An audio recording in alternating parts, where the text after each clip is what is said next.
Required sir की class में आपका स्वागत है। आज के इस वीडियो में देखेंगे हम do S directed.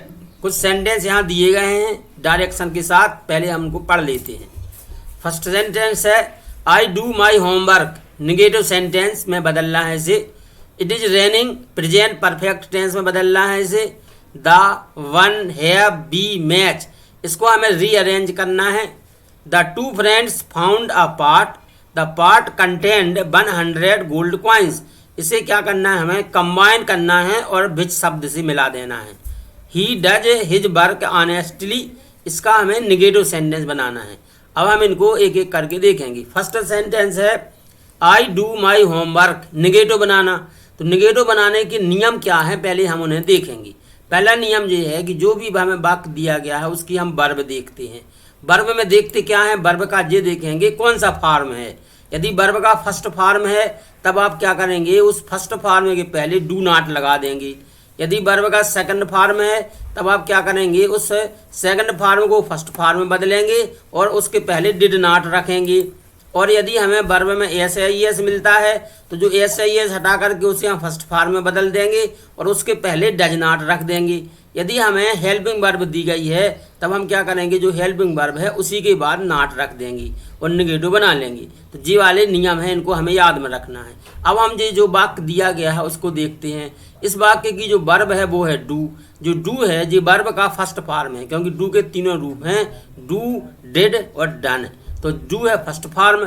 First form यदि है तो हम क्या नियम है, उस फर्स्ट फॉर्म के पहले डू नॉट रखना है। तो हम आंसर बना लेंगे I do not do my homework. जी हो गया। इसका मतलब ये है जो डू था उसके पहले डू नॉट आ गया और ये है वर्ब का फर्स्ट फॉर्म, तो वो ज्यों खत्म रख गया। अब हम देखेंगे सेकंड सेंटेंस। सेकंड सेंटेंस है इट इज रेनिंग। इसे हमें प्रेजेंट परफेक्ट टेंस में बदलना है। तो जिस भी टेंस में हमें वाक्य को बदलना है हमें उस टेंस का स्ट्रक्चर पता होना चाहिए। तो हम पहले अब प्रेजेंट परफेक्ट टेंस का स्ट्रक्चर देखते हैं। प्रेजेंट परफेक्ट टेंस का स्ट्रक्चर है, पहले सब्जेक्ट आता, सब्जेक्ट के अनुसार हैज और हैव में से कोई एक हेल्पिंग वर्ब आती है, फिर आता है वर्ब का थर्ड फॉर्म, फिर आता है ऑब्जेक्ट। यानी पहले सब्जेक्ट आएगा, हैज और हैव सब्जेक्ट के अनुसार आएगी, या तो हैज या हैव जो भी वर्ब दी गई है उसका तीसरा रूप रख देंगे और ऑब्जेक्ट वगैरह रखेंगे। तो जो हमें वाक्य दिया है इट इज रेनिंग, इसको हमें प्रेजेंट परफेक्ट टेंस में बदलना है। तो सबसे पहले हम रखेंगे सब्जेक्ट, तो सब्जेक्ट है इट। इट के साथ हैज और हैव में से हैज आएगा, तो इट हैज। जो वर्ब रेनिंग है ये है इंग फॉर्म, इसको हम V3 में बदलेंगे। तो रेन, रेंड, रेंड, हमारा आंसर होगा इट हैज रेंड। ये हो गया अपना आंसर, इट हैज रेंड। अब हम नेक्स्ट सेंटेंस देखेंगे। नेक्स्ट सेंटेंस है the won have be match. इसे हमें रीअरेंज करना है। रीअरेंज करने का मतलब हमें एक सेंटेंस बनाना है। तो सेंटेंस बनाना है माना हमें सेंटेंस का स्ट्रक्चर पता होना चाहिए।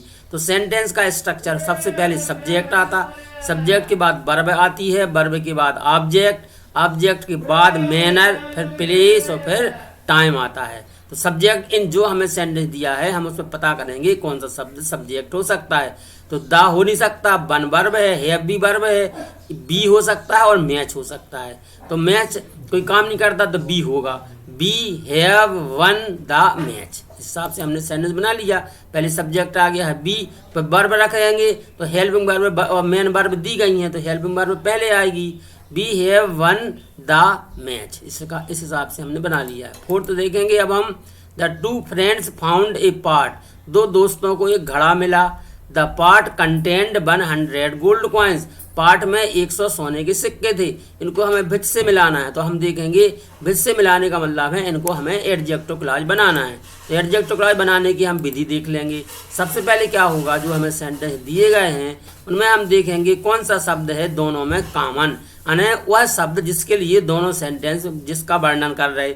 The two friends found a part, दो दोस्तों को एक घड़ा मिला। इस वाक्य में घड़े पर चर्चा है। The part contained 100 gold coins. Part में यानी घड़े में 100 सोने के सिक्के थे। अब इसमें देखेंगे पहला वाक्य भी पार्ट के बारे में बताता है, दूसरा वाला वाक्य भी पार्ट के बारे में बताता है, इसलिए दोनों में जो कॉमन वर्ड होगा वो होगा पार्ट। अब पार्ट हमें मिल गया है कॉमन वर्ड। अब हम क्या करेंगे, जो कॉमन वर्ड है उसके बाद हम एक प्रॉपर CW रखेंगे। प्रॉपर CW का मतलब है हमें जी यहाँ पर CW लिखे हैं, हु, हुज और हुम ये आएगा व्यक्ति के लिए, फॉर पर्सन। यदि पर्सन है कॉमन वर्ड, अगर पर्सन है तो हु, हुज और हुम में से कोई एक लगाया जाएगा। यदि वस्तु है तो वस्तु है तो विच लगाया जाएगा। दैट कब लगाया जाएगा? यदि कॉमन वर्ड वस्तु है, जानवर है, पक्षी है, वृक्ष है, कोई विचार है तो दैट लगाया जाएगा। वेयर कब लगाया जाएगा? जब कॉमन वर्ड प्लेस है। व्हेन कब लगाया जाएगा? जब कॉमन वर्ड टाइम है। हाउ कब लगाया जाएगा? जब कॉमन वर्ड मैनर है।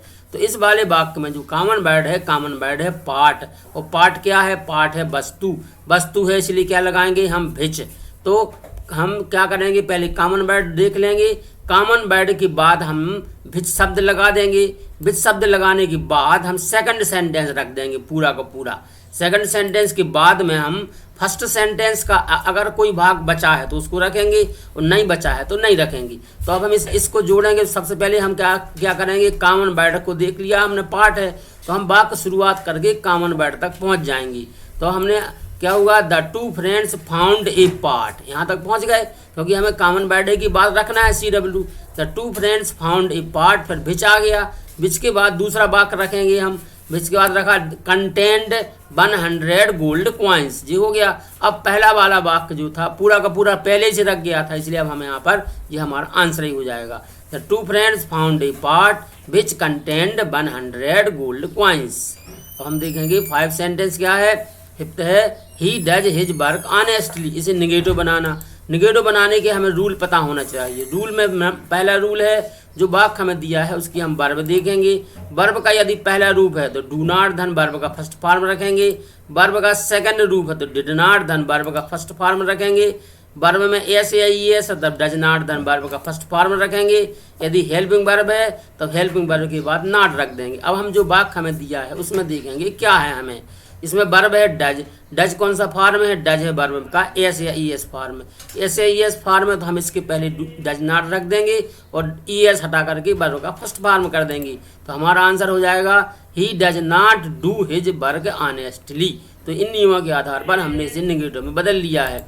आप सभी ने वीडियो देखा। वीडियो देखने के लिए बहुत बहुत धन्यवाद।